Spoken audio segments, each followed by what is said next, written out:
Bismillah. Ses.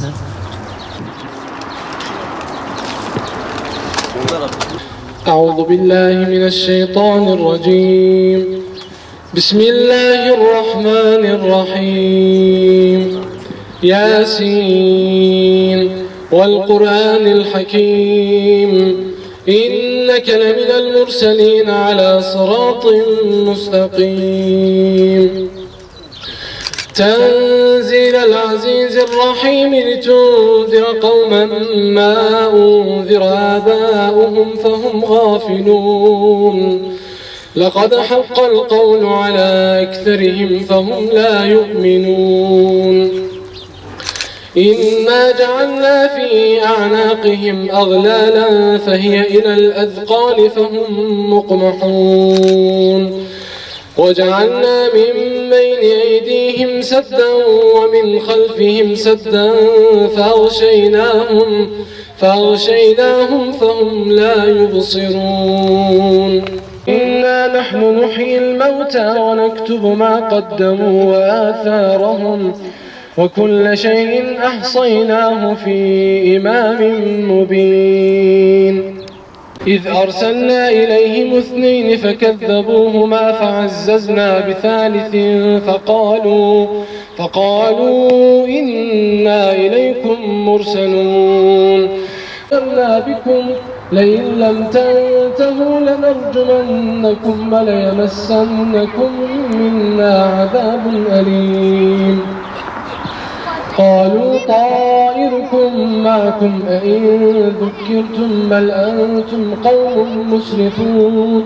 وجاء من أقصى المدينة رجل يسعى قال يا قوم اتبعوا المرسلين إني إذا لفي ضلال مبين.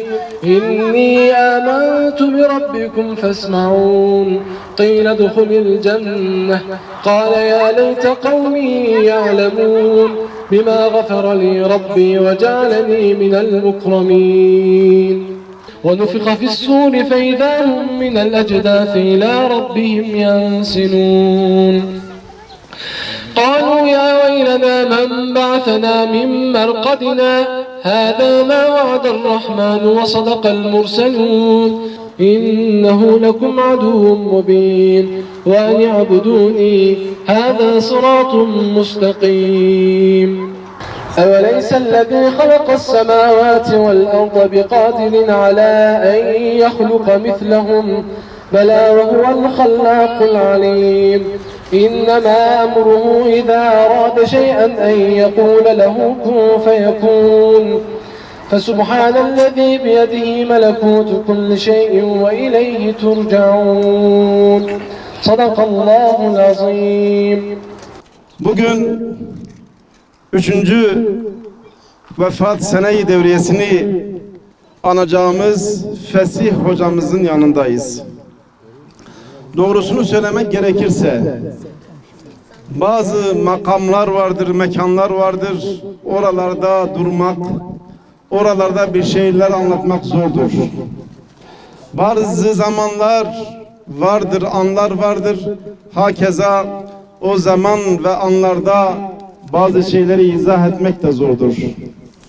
Aynı şekilde bazı zatlar, bazı şahıslar var ki onların yanında onlarla ilgili bazı şeyleri anlatmak dile zor, kalbe hüzün getirir. Fesih Hoca'dan ders olan bir kardeşiniz olarak, Fesih Hoca'yı sürekli dinleyen, nasihatlerini alan bir kardeşiniz olarak bu sefer talebesi konuşacak ama maalesef Fesih Hocam sadece dinlemede kalacak. Evvela Allah'ın selamı, rahmeti, bereketi, hidayeti, inayeti, nusreti seninle olsun. Biz senden razıyız. İnanıyoruz ki Rabbimiz de senden razı olur hocam. Allah Azze ve Celle ayet-i kerimede fezekir inne zikra tenfa'ul mu'minun diyor. İnsanlara söyle, insanlara anlat. Muhakkak ki anlatmakta, hatırlatmakta fayda var. Peki biz neyi hatırlatacağız? Zariyat suresi 55. ayet olan bu ayetten sonra neyi hatırlatmamız gerektiğini, neyi anlatmamız gerektiğini Allah Azze ve Celle hemen sonraki ayette beyan ediyor. Estaizu billah ve ma halaktul cinne vel insa illa liya'budun. Ben insanları ve cinleri ancak bana ibadet etsinler diye yarattım. İşte insanın yaratılış gayesi bu, dünyaya geliş gayesi bu. Kulluk, ibadet, tebliğ, irşat, dava adamı ve dolayısıyla fesih hocam gibi adam olmak. Biz bedenen burada olacağız. Ama ruhen gezmiş olduğumuz dünyaları bir kez daha hatırlayacağız. Çünkü şu an iki dünya arasında bir yerdeyiz. Yani bir adım ötede farklı bir dünyaya gideceğiz. İlk dünyamız Bezmi-i-Eles'tir. Dedik ya, bedenen buradayız, ruhlar aleminde gözümüzü açıyoruz. Cenab-ı Hak insi cinni bütün ruhları toplamış. Elestu bi rabbikum. Ben sizin Rabbiniz değil miyim? Ben sizin halıkınız değil miyim? Ben sizin ilahınız değil miyim? Ben sizin kanun koyucunuz değil miyim? Ben sizin en sevgiliniz değil miyim? Diye sual edince insi cinni bütün ruhlar, kadını erkeği hepimiz ne dedik? Kalu bela. Evet ya Rabbi, sen bizim Rabbimizsin, sen bizim Halık'ımızsın, sen bizim mabudumuzsun, sen bizim ilahımızsın, sen bizim kanun koyucumuzsun, sen bizim en sevgilimizsin.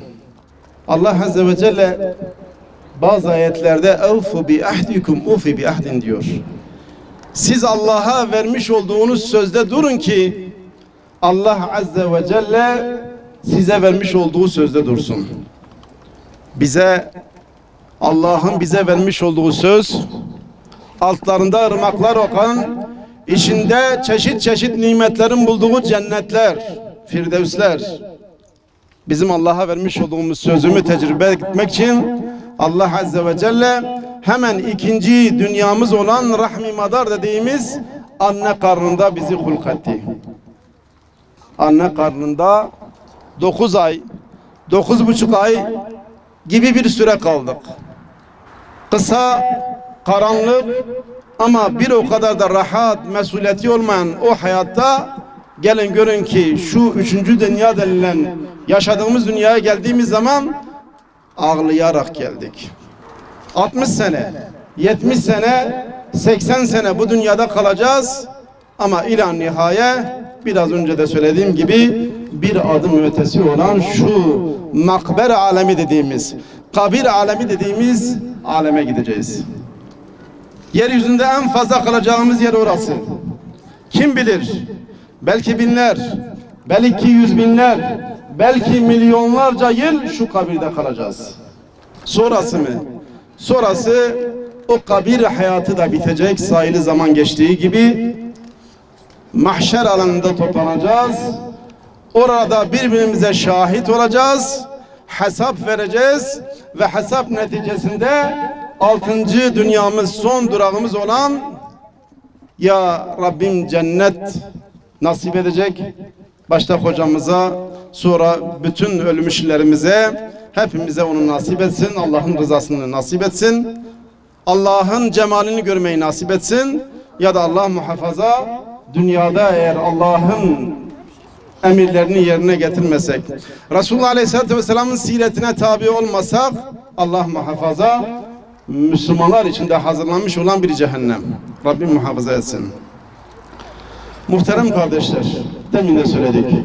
Şu an 3. dünyadayız. 4. dünyaya gitmek için bir adım yol var. İşte Fesih hocam o adımı attı. Ama o adımı attıktan sonra hani Resulullah Aleyhisselatü Vesselam der ya, insanoğlu vefat ettikten sonra dünya ile alakası kesilir. Dünya ile irtibatı kesilir. Dünyada artık hiçbir şey onu ilgilendirmez. Ama gelin görün ki 3 kapı açık olacak. Bunlar neydi? Birincisi sadaka-i cariyeydi. İkincisi salih evlatlardı. Üçüncüsü de bırakmış olduğu ilimdi. Fesih hocamıza şahidiz.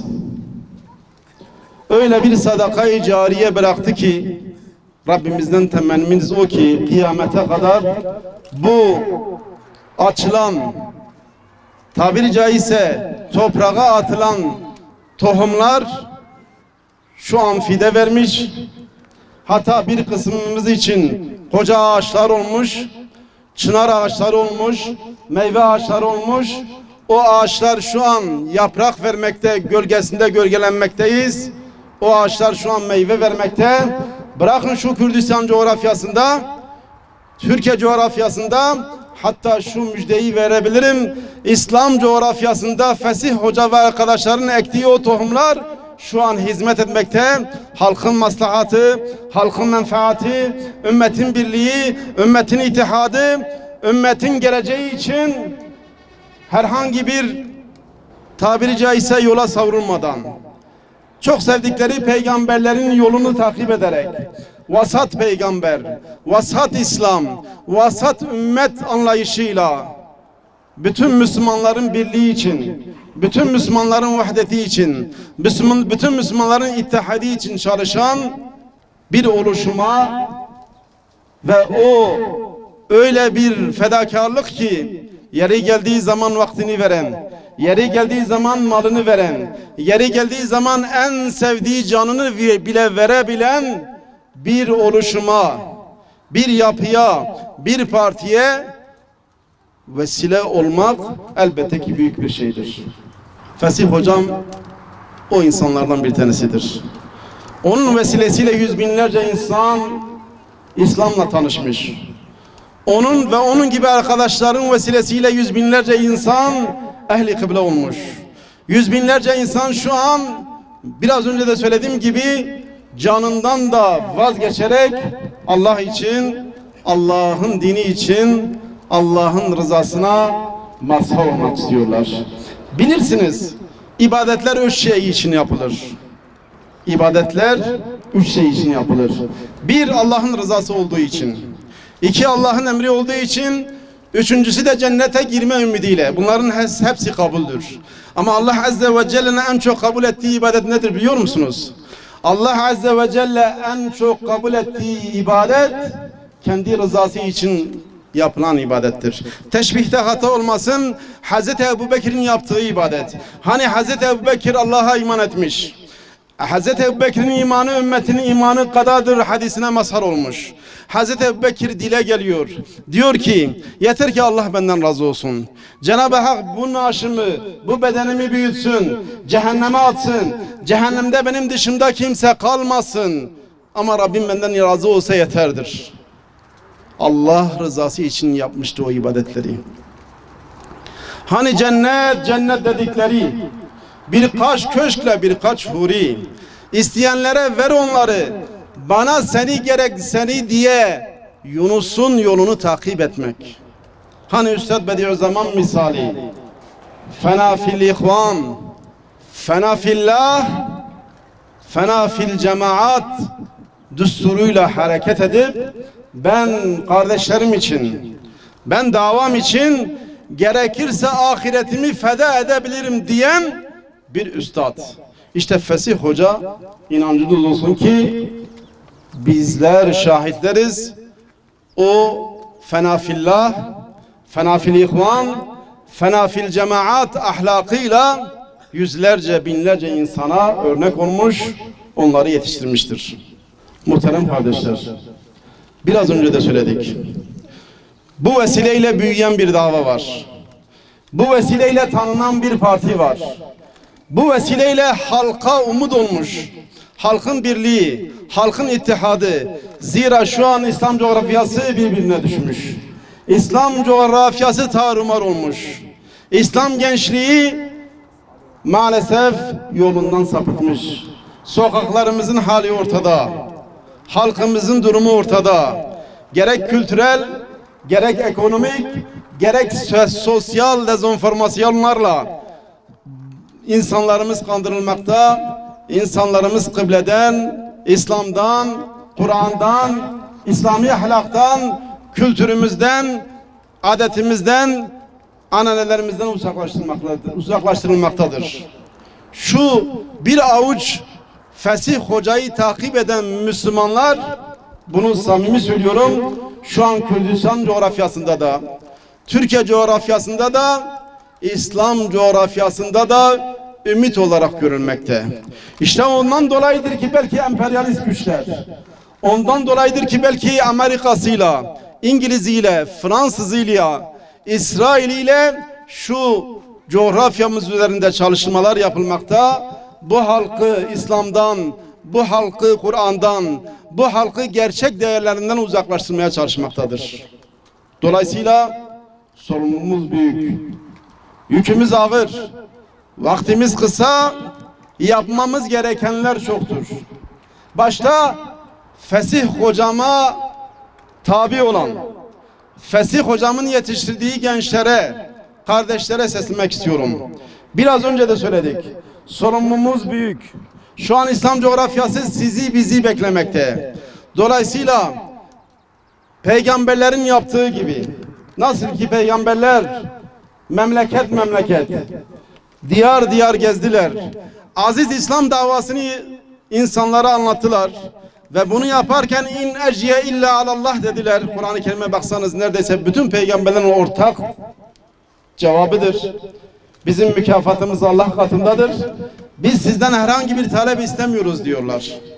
Dolayısıyla Resulullah Aleyhisselatü Vesselam gibi, Resulullah Aleyhisselatü Vesselam'a tabi olan sahabeler misali gibi bizler de bu davaya sarılalım. Fesih Hoca gibi dava adamları olalım.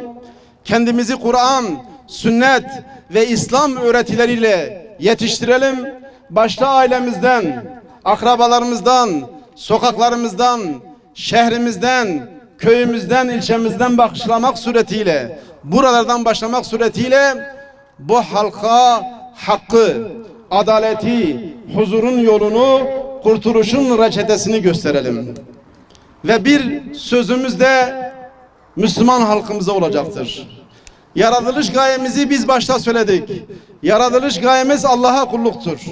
Yaratılış gayemiz Allah'a itaattir. Biz bu dünyaya gönderilmişiz bir vazife, bir misyon, bir dava uğruna.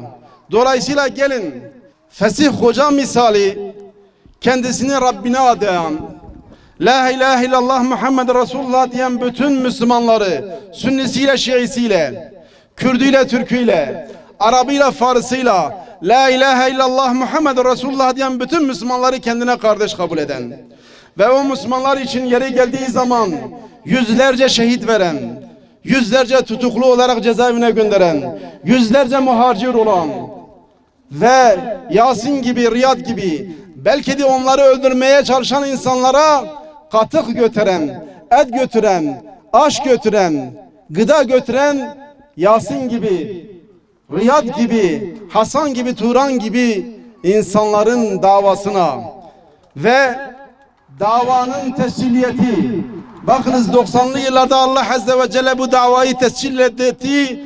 Verilen şehitler, istikamet, doğru yol, hak üzere kalma bu davanın tescilidir.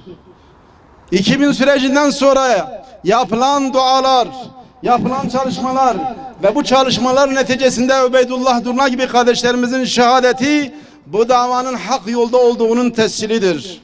Seçim sürecine girildikten sonra Hüdapar olarak memleket memleket ev ev gezip hakkı insanlara götürmede ve bu götürme sırasında Diyarbakır'da, Şırnak'ta, Bingöl'de onlarca kardeşimiz can verdi. O verilen kanlar, verilen şehadetler bu davanın tescilidir. Hani meclise gidilir belki istikamet şaşırır denildi ama meclise girdikten sonra evet Allah için secdede sacitlerimiz can verdi. O verilen canlar Allah'ın izniyle bu davanın tescilidir. Dolayısıyla ey halkımız, gelin bu kardeşlerinizin elinden tutun. Yarın öbür gün belki pişman olacağız. Niye önceden tutmadık bu kardeşlerimizin elini? Biz de onlar gibi sahabeler misali, peygamberler misali insanlara hakkı götürmede, insanlara hidayet yolunu açmada, insanlara cennet yolu göstermede belki bizler de öncü olabilirdik. belki biz de bu kervanın içerisine girebilirdik. İslam ümmetinin sesi doğmuştur. İslam ümmetinin sesi yankılanmıştır. İslam ümmetinin sesi bugün sadece Kürdistan'da değil, sadece Türkiye coğrafyasında değil, Allah'ın izniyle dünyanın değişik coğrafyalarında, sadece İslam coğrafyasında değil Amerika'da, İngiltere'de, Fransa'da, belki de İsrail'de Yahudilerin inim inim zulmü altında inleyen Yahudilere de bir ümit olarak inşallah gidecektir. O muştu yakındadır. Bunu bizatihi müşahede eden, bizatihi gören bir kardeşiniz olarak yakın zamanda bu yükün sırtımıza geleceğinin bilinci içerisinde o günlere hazırlama noktasında gerekli çalışmalarımızı yapalım, gerekli hizmetimizi yapalım ki binler, 10 binler, 100 binler geldiği zaman bu yükün altından kalkabilelim. Sözün özü, sözün nihayeti. Biz burada biraz önce de söyledim. Üstadım olan, hocam olan, terbiyecim olan Fesih hocamın yanında el açıyoruz ve diyoruz ki Allahümme erinel hakka hakkan verzugna ittiba'a. Ya Rabbi, hakkı göründüğü şekilde bize göster ve ona tabi olmayı bize nasip et. Ve Allahümme erinel batile batilen verzugna iştinabe. Ya Rabbi batılı, Ya Rabbi kötüyü, Ya Rabbi şerri, Ya Rabbi kötü insanları, kötü niyetli olan insanları göründükleri şekliyle bize ve halkımıza göster. İmkanlar dahilinde onlardan uzak duran, onlardan uzaklaşmaya çalışan insanlardan eyle. Ya Rabbi, sen bizi Allah için, fi sebilillah, biz şahidiz ki Fesih hocam Allah için değil. Şehitler vardır. İslam fıkhına göre 3 şehit vardır ya Rabbi. Kimisi için dünya şehidi denilir. Kimisi için ahiret şehidi denilir. Kimisi için hem dünya hem ahiret şehidi için denilir. Hani Hazreti Hamza misali, Hazreti Yasin misali, ya da Riyad misali, Turan misali, Allah için canlarını verince onlar inşallah hem dünya şehididir hem ahiret şehididir. Bila şek. Kimisi dünya şehididir, ahirette şehit değildir. Onları söylememe gerek yok. Çoğunuz biliyorsunuz. Birçok şehit ismi verilmiş. Ama kimileri var ki onlara ahiret şehididir. Allah bilir. Ben inanıyorum ki Fesih hocam da onlardan bir tanesidir. Gözaltılarında, işkenceler altında verdiği uzuvlar sonrasında musibeti amma denilen bir koronavirüs sürecinde onun canını alacak ve Rabbine inşallah o şehit, biz de ona şahit olarak ulaşacaktır. Ya Rabbi, eğer bizim elimizden, dilimizden, gözümüzden, kulağımızdan, ayağımızdan vesaire azai cevalarımızdan bilerek veyahut bilmeyerek senin rızayı şerifine muhalif, şirk, isyan, hata ve yalan her ne türlü günah vaki ve sadır olmuşsa bizden ya Rabbi, biz cümlesinden tövbe ettik, pişman olduk ve bir daha işlememeye azmeyledik ya Rabbi. Amentu billah ve meca min indillah. Amentu bi Rasulillah ve meca min indi Rasulillah. Amentu billahi ve melaiketihi ve kutubihi ve rasulihi vel yevmil ahiri ve bil kaderi khayri ve şerrihi min Allah Teala vel ba'thu ba'del mevtu hakkun. Hep beraber. Eşhedü en la ilahe illallah ve eşhedü enne Muhammeden Resulullah. Eşhedü en la ilahe illallah ve eşhedü enne Muhammeden Resulullah. Eşhedü en la ilahe illallah ve eşhedü enne Muhammeden abduhu ve resuluhu. Elhamdülillahi alel iman. Elhamdülillahi alel islam. Elhamdülillahi alel tevfik. Ve estağfirullah min kulli tasghir. Subhane rabbike rabbil izzeti amma yasifun. Ve selamun alel murselin. Velhamdülillahi rabbil alemin. İlâ ruhi şehidil İslami vel Kur'ani ve khâseten ilâ ruhi Fesih Hoca. El Fatiha ma'as salavat. Allah hepinizden razı olsun inşallah.